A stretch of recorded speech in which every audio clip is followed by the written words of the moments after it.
On the way home from a huge Easter family gathering in Charleston when I was 16, my life shattered in a single moment. Somewhere along Interstate 26, my car was caught in a catastrophic accident. The doctors told me I needed emergency surgery within the next hour or I wouldn't survive. That same afternoon, my mother and my little sister were enjoying treatments at an upscale spa. When the hospital put her on speakerphone, her response was so cold that even the trauma team froze. "If she doesn't make it, just tell me later. We're in the middle of a session and I'm not signing anything right now.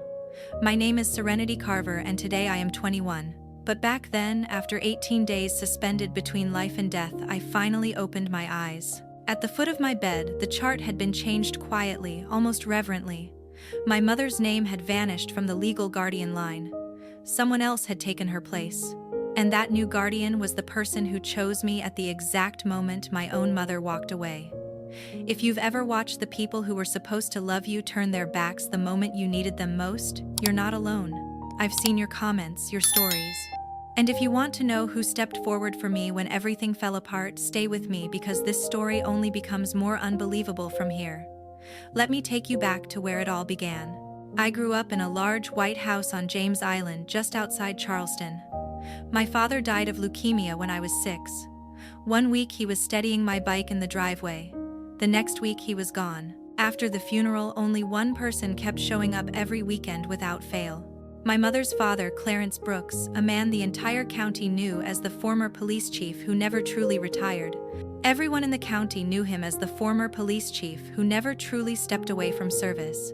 He had simply traded his badge for a fishing rod and a porch swing. He'd rumble up in his old Ford pickup, bring me warm shrimp and grits from his favorite spot on Shem Creek, and let me ride in the front seat while he spun stories about chasing bootleggers down winding country roads. To me, he wasn't Grandpa Clarence. He was just Grandpa, the only adult who never failed me. My mother, Harmony Carver, mourned my father for about a year.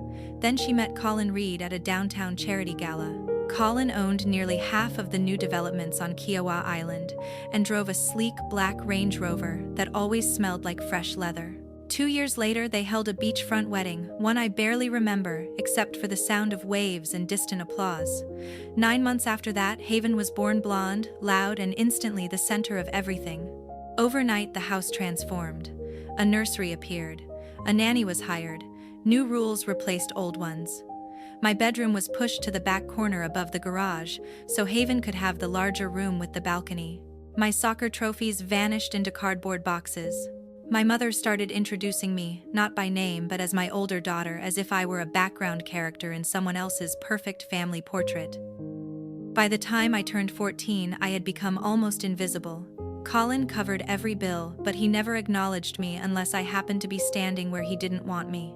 Haven received brand new outfits every season while I wore hand-me-down uniforms from a private school I didn't even attend. The only place where I still felt seen was Grandpa's little brick house in West Ashley, about 20 minutes across the Ravenel Bridge. He kept my old bike hanging in his garage, kept the freezer full of popsicles, and never once questioned why I spent every single weekend there. Easter weekend when I was 16 was supposed to feel different.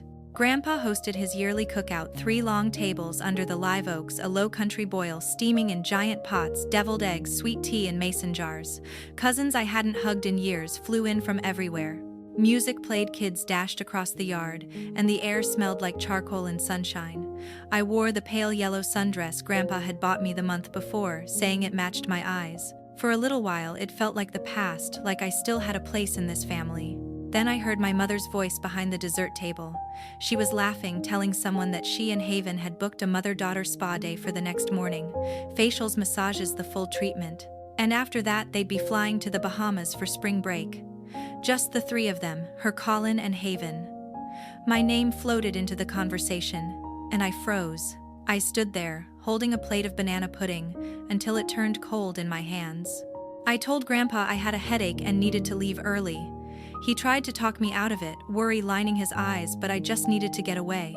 He finally pressed the keys into my palm, the keys to the 1998 Jeep Wrangler he'd helped me buy with my summer lifeguard money. "Drive careful, baby girl. Text me when you get home." I promised I would. By the time I merged onto Interstate 26 westbound, the sky was already dimming. A spring storm rolled in fast the way they always do in the Low Country, turning everything an eerie green. Rain hammered the windshield in thick sheets. The wipers battled furiously and still couldn't keep up. Traffic slowed to a crawl. I cranked up the radio to stay awake, some old country song Grandpa loved. Headlights smeared into long streaks of white and red across the wet glass. I never saw the tractor trailer until the moment it was already too late. The driver hydroplaned, jackknifed across 3 full lanes, and slammed into the driver's side of my Jeep at no less than 60 miles an hour. Metal shrieked, glass burst. The world spun once, twice before the roof buckled inward and the Jeep finally skidded to a halt upside down against the concrete median. I remember the seatbelt tearing into my shoulder, the metallic taste of blood, the eerie silence that followed the impact, and then nothing. Somewhere in the distance, sirens wailed their way toward me. The emergency room at MUSC was pure chaos. Doctors barked codes. Monitors blared. Someone shouted for more. Oh, negative. They rushed me straight into Trauma Bay 1. My clothes were cut away in seconds. Needles pierced both arms. A tube was pushed down my throat. A surgeon, his scrubs stained with blood, leaned over me and said in a voice that felt miles away, "Your pelvis is shattered. Your spleen is ruptured. You're bleeding inside your skull. We have less than an hour before things become irreversible. We need parental consent for the operating room right now." A nurse with gentle eyes grabbed my phone, scrolled to my mother's name and hit FaceTime. The call connected on the 3rd ring. Spa music drifted through the speaker, soft and detached, along with the hum of massage chairs. My mother's face appeared, sheet mask still on cucumber slices balanced over her eyes. Beside her, Haven lounged on the next table, earbuds and scrolling TikTok. "Mrs. Reed, this is Nurse Alvarez from MUSC Trauma," the nurse said, tilting the camera so Harmony could see my blood-covered face and the ventilator tube. "Your daughter has been in a severe accident. Her injuries are critical. We need verbal consent for immediate surgery, or she may not survive the next hour." Harmony casually lifted one cucumber slice and squinted at the screen. Haven removed an earbud, leaning closer with mild curiosity. A doctor stepped into view. "Ma'am, we're dealing with multiple fractures, internal bleeding, and possible brain swelling. We must operate immediately." Harmony exhaled, long annoyed, as if someone had asked her to move her car from a reserved parking spot. "If she doesn't make it, just call me when it's over," she said, tone flat. "We're in the middle of a treatment, and I'm not driving all the way downtown to sign anything." Haven let out a sharp little laugh. She covered her mouth theatrically, then raised her phone and snapped a screenshot of my broken face on the gurney. I watched her thumbs dance across the screen, sending the image to someone before the call even ended.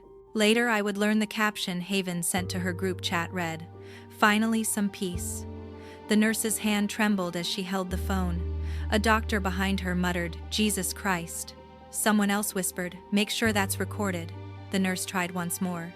"Ma'am, we legally need consent for a minor." But Harmony cut her off, voice cold and impatient. "Call my father, Clarence Brooks. He'll handle it. We paid for a full day here." And she ended the call. The trauma team stared at the blank screen in stunned silence. One resident looked like he might hurl the phone across the room. They immediately scrolled to the next emergency contact, Grandpa.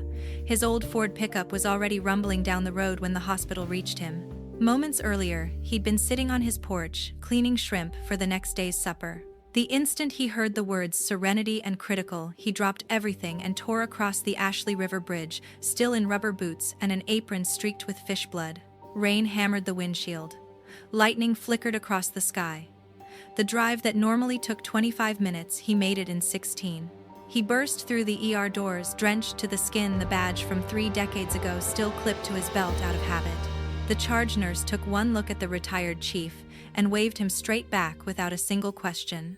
He signed every consent form shoved toward him, hands shaking so violently the pen scratched the paper. They allowed him into the trauma bay just long enough to see me, tubes everywhere, face swollen almost beyond recognition. He leaned close to my ear and whispered the same words he used whenever I woke from nightmares as a little girl, "I've got you, baby girl. Grandpa's right here." Then they rushed me into surgery. He pulled a metal chair up to the glass wall outside the operating room and sat down, and he didn't move. He didn't move for the next 9 hours. Not when nurses brought him coffee. Not when the waiting room emptied out. Not even when the storm outside knocked out the power for 12 long minutes before the backup generators hummed to life. When they finally wheeled me to the ICU just before dawn, he walked beside the bed, still clutching the same cold hand that had gone limp hours earlier. The following 18 days became the longest stretch of Grandpa's life. The ICU smelled of antiseptic and fear. Machines hissed and beeped in a relentless rhythm that reminded everyone how thin the line between staying and slipping away truly was. Grandpa claimed the vinyl recliner beside my bed and refused to leave. The nurses tried to send him home that first night. He simply showed them the old badge tucked inside his wallet and said quietly but firmly, "I'm not going anywhere." After that, no one argued. He slept in short bursts of 30 minutes, head tipped back, mouth open, boots still on.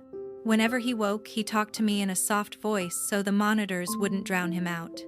He told me about the night I was born, how he held me first because my mother was too exhausted. He repeated the story of the summer I was 8, and we caught a 5-foot shark off Folly Beach Pier, how I screamed until he finally let me reel it in myself. He read aloud from his weathered copy of To Kill a Mockingbird, the one he kept tucked in the truck, doing every voice with full commitment. Some evenings he didn't speak at all. He just hummed the old hymn his own mother used to sing when he was small, the one that always lulled me to sleep on his couch. Doctors drifted in and out. One morning, the neurologist announced that the swelling in my brain had decreased. Another afternoon, the orthopedic surgeon warned that my pelvis might never heal straight. Grandpa listened, nodded, asked questions sharp enough to make residents sweat, and then went straight back to holding my hand as if nothing in the world could shake him from that vigil. By day 16, the numbers on my monitors finally started shifting in the right direction. My blood pressure steadied. The ventilator settings were lowered. A nurse even caught Grandpa smiling for the first time in 2 long weeks. That same afternoon, while he leaned close, whispering that the redfish were running and we'd go cast a line the minute I opened my eyes, a tall man in a navy suit appeared at the glass door. Mr. Donovan. He had worked cases with Grandpa 25 years earlier. They still played poker once a month. Grandpa glanced up, saw the thick folder in Donovan's hand, and gave a single, slow nod. No words necessary. Donovan turned left the hospital, climbed into his silver Lexus, and drove straight to James Island. He didn't need GPS, he knew that address by heart. Inside the foyer, Harmony and Haven were surrounded by piles of designer luggage. 2 matching pink suitcases sat by the door, tags already attached for a 7-night Royal Caribbean cruise departing Charleston Harbor the next morning.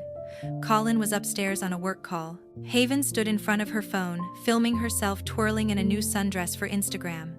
Harmony was double-checking the passports. The doorbell rang. Donovan introduced himself, handed over the heavy envelope, and waited as Harmony tore it open. Inside were 2 sets of documents. An emergency petition to strip parental rights for medical neglect of a minor. A civil suit filed by the hospital for extraordinary life-saving expenses plus pain and suffering, both named Harmony Reed. And because Haven was 14 and had actively participated in refusing consent, her name appeared as well. Harmony's face drained pale beneath the spray tan. Haven froze mid-spin, the recording still running. "You have 72 hours to respond," Donovan said quietly. "After that, the judge has already approved an emergency hearing." Harmony exploded, shouting about lawyers' mistakes and how dare anyone question her parenting. But Donovan was unmoved. His job wasn't to argue, it was simply to deliver the truth. Haven burst into loud theatrical sobs, insisting she hadn't meant anything by the texts. Donovan didn't react. He simply turned, walked back to his car, and drove away. Inside the house, Harmony slid down the wall, clutching the papers as black rivers of mascara streaked down her cheeks. Haven kept shrieking that her spring break was ruined. Colin came downstairs, glanced at the documents, and went ghost white. Back at the hospital, Grandpa never mentioned Donovan's visit. He stayed exactly where he had been, holding my hand, humming that same old hymn, waiting for the moment my eyes would finally open. 2 days later they did. Everything hurt. My mouth tasted like metal and plastic. The machine still beeped, but softer now, like a distant metronome. The first face I saw was Grandpa's unshaven, red, rimmed, and smiling so wide I thought his cheeks might split. "Hey baby girl," he whispered, voice trembling. "Welcome back." I tried to speak, but only a rough rasp escaped. He pressed the call button, then lifted the whiteboard from the foot of my bed so I could read it. Written in bold black letters, "Legal Guardian Clarence Brooks." I stared until the words blurred. Tears streamed sideways into my ears. He brushed them away with a thumb that still carried the faint scent of shrimp and salt air. Over the next few hours, between nurses checking vitals and doctors shining lights into my eyes, he told me everything. The FaceTime call, my mother's exact words, Haven's screenshot, the papers served while I lay unconscious. He didn't soften the truth. He never had. I cried again, harder this time. Not from physical pain, but from a sense of relief so profound it felt like drowning in reverse. 3 weeks later, they released me from the hospital. Not to James Island, but to Grandpa's little gray house on stilts in Folly Beach, 15 minutes south of the city. The moment he carried me through the door, the salt air filled my lungs. My new bedroom had once been his fishing tackle room. He had painted the walls a gentle pale blue and rehung the same wind chimes we made together when I was 9. From the window, the ocean stretched out, steady, endless, comforting. Physical therapy began the following Monday. I relearned how to sit up, then stand, then shuffle behind a walker while Grandpa stayed beside me, spotting me like I was 2 years old again. He cooked shrimp and grits every single night because it was soft enough for my wired jaw. We watched the sunset from the porch swing, his arm draped gently around my shoulders, neither of us needing to fill the silence. The quiet felt like healing. One afternoon, my phone buzzed on the kitchen counter. The screen lit up with my mother's name. I stared at it for 10 full rings. Grandpa stood in the doorway saying nothing, simply waiting to see what I would choose. I pressed decline, set the phone face down, and returned to the porch. That was the only time she ever tried. Across town, that same week, Colin filed for divorce. His company had just secured a massive contract with the Port Authority, and the last thing he wanted was news headlines linking him to child abandonment. He moved out of the James Island house before the ink even dried, taking only his clothes and his golf clubs. Haven unraveled on social media for about 3 days, then suddenly went silent when colleges began withdrawing scholarship offers. Grandpa never mentioned any of it unless I asked, and when I did, he always answered plainly, "They made their choice, Wren. Now we make ours." Some nights the pain jolted me awake, screaming. Grandpa would shuffle in wearing his old police academy sweatshirt, sit on the edge of the bed, and hold my hand until the medication finally dulled the ache. Other nights I woke to the sound of him praying in the living room, voice rough, asking God to give him enough years to see me whole again. By the time the stitches were removed and the casts replaced with braces, I could walk the length of the pier without stopping. Grandpa bought 2 rods and a bucket of shrimp. We sat at the far end where the water deepens to dark green lines, catching almost nothing and not minding at all. The sun burned the last traces of hospital air off my skin. One evening, I looked out at the horizon wind, whipping my hair across my face, and I realized I wasn't waiting anymore. Not for an apology, not for an explanation, not for a second chance I never wanted to give. The ocean kept moving forward. And so would I. A couple of months later, the preliminary hearing arrived. The courthouse on Broad Street smelled of old wood and floor wax, a scent that made everything feel more final. I walked into the courtroom on crutches, Grandpa steady on one side and Donovan on the other. My mother sat at the defendant's table wearing a navy suit that hung on her like it belonged to someone else, 2 sizes too big, eyes swollen, face bare of makeup. Haven slouched beside her in a private school blazer, staring hard at the floor. The judge, a woman with steel gray hair and absolutely no patience, adjusted her glasses and told the bailiff to roll the recording. The FaceTime call filled the big screen. My battered body strapped to the gurney, spa music drifting in the background. My mother's voice cold, unshaken, saying, "If she doesn't make it, just call me when it's over." Haven's sharp laugh. The screenshot of my blood-covered face with her caption beneath it. The entire courtroom froze. Someone in the back actually gasped. Donovan stepped forward and placed the phone records on the bench. Haven had forwarded the photo to 7 separate group chats within 4 minutes. One message read, "One less person stealing my spring break." The judge's pen went still. She stared at my mother for a long, hard moment. "Mrs. Reed," she said, voice like ice. "In 23 years on this bench, I have never heard a parent speak about their child this way, while that child was fighting for her life." She pushed the file aside. "Temporary full custody is transferred to Clarence Brooks effective today. We will reconvene for the permanent hearing." She slammed the gavel so hard the sound cracked against the marble walls. 3 days later, Harmony was fired from her job at the South Carolina State Credit Union. Background checks are mandatory for anyone handling federal funds. Medical neglect of a minor is an automatic disqualifier. Security escorted her out, carrying a cardboard box. That same week, Haven's full-ride academic scholarship to the College of Charleston was revoked. The admissions board cited conduct incompatible with the values of the institution. Suddenly, the private high school that once worshipped her began whispering behind her back. Within a month, the James Island house fell into foreclosure. Colin's name had already been removed from the deed he'd signed everything over to protect his assets. Mother and daughter ended up in a small 2-bedroom apartment off Savannah Highway, the kind with peeling paint and an elevator that constantly broke down. Haven lost her car. Their fall was swift. And none of it changed the simple truth: they had made their choices. Harmony took a night shift stocking grocery shelves just to cover rent. Meanwhile, I began real therapy. Twice a week, a van came to pick me up for outpatient physical rehab at MUSC. I relearned how to climb stairs, how to balance on a Bosu ball, how to trust my legs again. Grandpa drove me every single time, never late, never tired, then waited in the lobby, flipping through the same 3 fishing magazines until I emerged, sweating and trembling. On Thursdays, I met with a trauma counselor named Dr. Rivera. We sat in a small lavender-scented office and talked about nightmares, fury, and the exact moment I realized I never wanted to hear my mother's voice again. Grandpa waited out in the truck windows, rolled down country music playing low, never once complaining about the heat. Some afternoons, when the pain in my hips roared too loudly, I sat on the back deck, tossing breadcrumbs to the gulls. Grandpa would join me with 2 sweet teas, and together we watched the tide slide away. He didn't try to fix my anger. He simply let me feel it. By the end of summer, I traded my crutches for a cane, then the cane for nothing at all. I still walked with a slight limp, but the doctor said most of it would fade by my 18th birthday.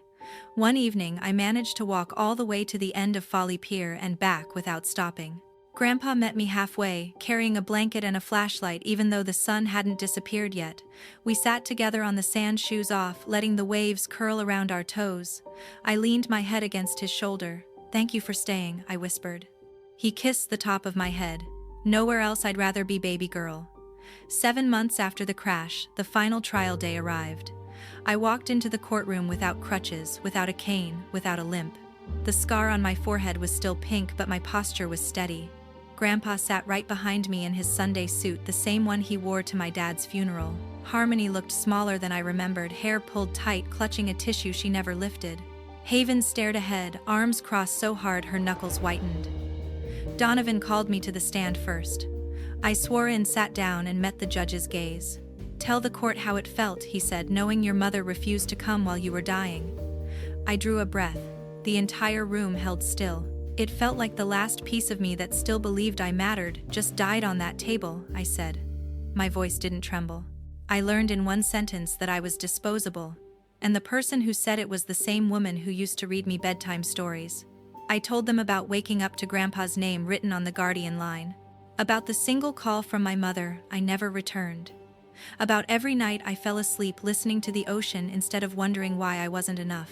Harmony's lawyer tried desperately to paint her as stressed, overwhelmed somehow, a victim of circumstance. He mentioned her job loss, the foreclosure, the divorce. I never looked at her, not once. When he finally finished, the judge asked if I had anything to add. "Yes, Your Honor," I said. "I don't want her money. I don't want her apologies. I just want this to end. I already have a family." The judge didn't deliberate long. She returned 20 minutes later with her decision. Permanent termination of parental rights for Harmony Reed, effective immediately. Civil judgment in favor of the plaintiff and the hospital, $480,000.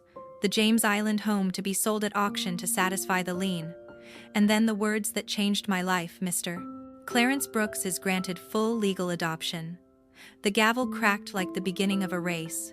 Outside in the hallway, reporters fired off questions. I ignored every one of them, took Grandpa's arm, and stepped into the October sunlight. 3 weeks later, the bank padlocked the big white house. A moving truck arrived for the few things Harmony and Haven chose to keep. They loaded boxes into an aging sedan and drove north on Interstate 26, headed somewhere cheaper, somewhere no one knew their names. I never asked where. That same month, the adoption papers arrived in the mail. I signed Serenity Brooks for the first time, and cried harder than the day I woke from the coma. Grandpa framed the certificate above the fireplace, right beside my dad's old service photo.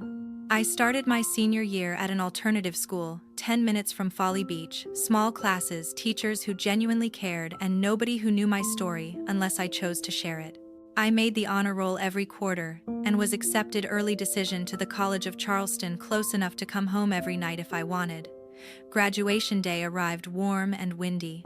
I wore a pale blue cap and gown, the exact shade of the bedroom walls Grandpa painted just for me. When they called my name, the entire senior class rose to their feet and cheered, because by then everyone knew who had carried me through the darkest stretch of my life. Grandpa waited at the bottom of the steps in his dress uniform medals, gleaming eyes shining with pride. I ran to him, wrapped my arms around his neck and let him lift me off the ground as if I still weighed nothing at all. 5 years have passed since that Easter Sunday. I'm 21 now, a psychology diploma framed on my wall, working as a family trauma counselor at a nonprofit just over the bridge in Mount Pleasant. Every day I sit across from teenagers who believe no one will ever choose them, and I get to tell them they're wrong. Because someone chose me when the people who were supposed to love me most walked away without even glancing back. Grandpa turned 77 last month. He still mows the yard himself, still catches more fish than any charter captain on the island, still makes the best shrimp and grits in the entire state. The house on stilts hasn't changed. The wind chimes still sing. The porch swing still creaks. The old coffee pot is always half full. My bedroom remains pale blue. His old tackle room is still a bedroom because neither of us ever saw a reason to turn it back. Most evenings we eat dinner on the deck, watching dolphins chase mullet through the surf. He calls me baby girl exactly once a day, usually when he hands me a glass of sweet tea. I still call him Grandpa. Nothing else fits. Harmony and Haven left South Carolina for good 3 years ago, and the silence that followed was the cleanest peace I had ever known. Last I heard, they were somewhere in Georgia renting a small trailer under different last names. I never looked for them. They never looked for me. The silence is clean. It's final. It's peace. People sometimes ask if I'm angry. I'm not. Rage takes energy I decided to spend on living instead. Others ask if I forgive. Forgiveness isn't mine to hand out. It's theirs to earn, and they never made an effort. I'm simply done. What I do carry is gratitude so deep it still takes me by surprise. Gratitude for the man who slept in a vinyl chair for 18 nights. For the retired chief who never missed a single therapy session. For the grandfather who turned his house into a home and his heart into a harbor. Family isn't the people who share your blood. Family is the one who stays when your blood runs cold on an operating table. Family is the person who signs the papers, holds your hand, and never once lets you feel like a burden. If you're listening to this and you're scared if you think you don't have that person, look harder. They exist. Sometimes they're the grandparent you never expected to need. Sometimes they're a friend, a teacher, a neighbor who refuses to walk away. And when you find them, hold on. Because real family isn't born. It's chosen every single day. Especially on the days when choosing you costs them everything. That's the truest thing I know. And that is my story.